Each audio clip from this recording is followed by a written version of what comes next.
கிறிஸ்துவுக்குள் பிரியமானவர்களே, இந்த மனமகிழ்ச்சியான காலை வேளையிலே உங்களை சந்திப்பதில் மிகவும் மகிழ்ச்சி அடைகிறேன்.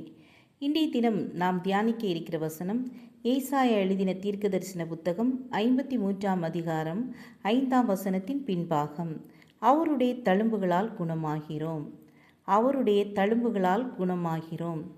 தேவனிடத்திலிருந்து சுகத்தை பெற்றுக்கொள்ளும் இரகசியத்தை பற்றி T.L. ஆஸ்பான் ஒருமுறை கூறினார்.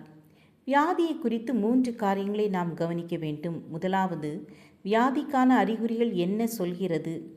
ரெண்டாவது, அந்த வியாதியை பற்றி வேத வசனம் என்ன சொல்கிறது.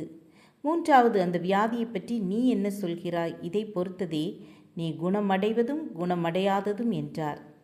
கர்த்தர் சொல்லுவதை நீங்கள் விசுவாசத்தோடு ஏற்றுக்கொள்ளும் போது நீங்கள் குணமடைவீர்கள்.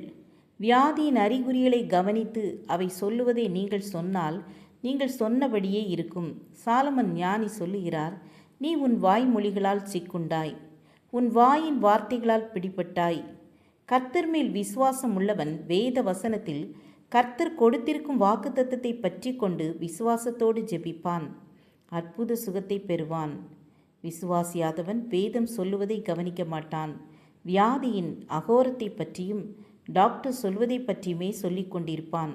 அற்புதத்தை எதிர்பார்ப்பது எப்படி? நாம் விசுவாசத்தோடு கர்த்தர் எனக்கு சுகம் தருவார் என்று நாம் இருந்தால் நம்முடைய விசுவாசத்தை கனம் பண்ணுகிறவர் கர்த்தர். விசுவாசிக்கிறவனுக்கு எல்லாம் கூடும் என்று சொல்லி சுகம் தருகிற தேவன். ஆகவே விசுவாசித்து சுகத்தை பெற்றுக்கொள்ளுங்கள். ஜெபம் செய்வோம். கிருபையும் இரக்கம் நிறைந்த கர்த்தாவே, எங்களை தாழ்த்தி உடைய கரத்தில் ஒப்பு கொடுக்கிறோம். நாங்கள் விசுவாசிக்கிறோம் தகப்பனே. வியாதியோடு பலவீனத்தோடு கர்த்தாவே படுக்கையில் இருக்கிற ஒவ்வொருவரையும் தொட்டு குணமாக்குங்க. என்னென்ன வியாதியோடு கஷ்டப்படுகிறார்களோ அந்த வியாதியின் பிடியிலிருந்து கர்த்தர் விடுதலை கொடுக்கும்படியாய் ஜெபிக்கிறோம். பிசாசின் கட்டுகளிலிருந்து விடுதலை கொடுங்க. கற்பத்தின் கனிக்காக ஜெபிக்கிற ஒவ்வொரு பிள்ளைகளுக்கும் கற்பத்தின் கனியை ஆசீர்வதித்து கொடுங்க. திருமணத்துக்காக காத்திருக்கிற பிள்ளைகளுக்கு ஏற்ற துணையை கொடுத்து திருமணத்தை நடத்தி கொடுங்க. எல்லா தேவைகளையும் சந்திங்க. இயேசுவின் நாமத்தில் பிதாவே, ஆமேன், ஆமேன். God bless you.